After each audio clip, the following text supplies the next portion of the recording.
Je voulais revenir sur l'utilisation de cet outil. Cet outil qui permet donc de classifier en violence et non-violence les comportements, les actes, et non pas les personnes, par rapport à l'expression de la colère. Quand nous ressentons de la colère, nous adultes, nous pouvons par exemple crier.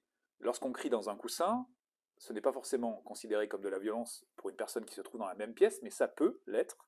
En revanche, quand nous crions sur quelqu'un, quand nous insultons quelqu'un, quand nous menaçons quelqu'un sous le coup de la colère, ben, la personne qui va recevoir ce type de traitement va ressentir de la violence. Donc nous serons dans cette catégorie de violence.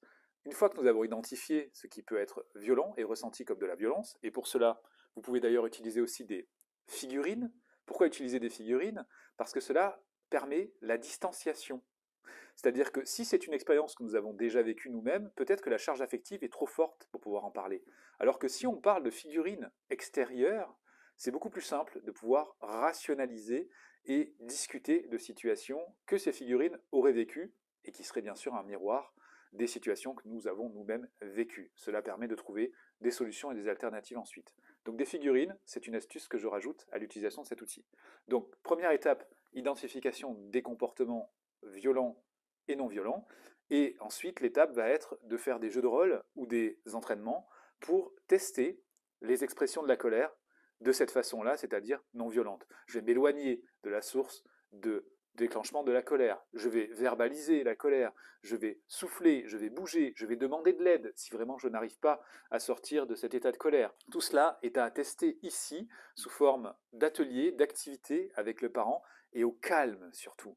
Parce que ce n'est pas sous le coup de la colère qu'on va dire « Ah ben choisis ton alternative ». Non, là sous le coup de la colère, l'enfant, et notamment avant 6-7 ans, est complètement débordé par son émotion et c'est pas là où il va choisir une alternative apaisante. Il est donc nécessaire de pouvoir dire à l'enfant et de pouvoir lui décrire aussi les signaux d'apparition de l'énervement, de la colère, lorsque ses poings commencent à se fermer, quand les sourcils se froncent, quand ses battements de cœur s'accélèrent. Tout cela est significatif de la présence de l'émotion, une émotion qui est en train de grandir, et avant qu'elle atteigne le pic qui rendra inefficace l'enfant par rapport à ses capacités de réflexion et d'action, on va pouvoir agir. Et là, dire effectivement, oula, je sens une colère monter en moi, et je vais pouvoir peut-être faire un exercice de respiration pour aller mieux. Les enfants nécessitent vraiment un accompagnement spécifique pour ça, comme on l'évoquait. Leur cortex préfrontal n'est pas encore suffisamment câblé pour pouvoir le faire en autonomie. Ils ont donc besoin d'adultes calmes qui vont les guider dans ce cheminement de régulation de leurs émotions. Et cet outil permet cela.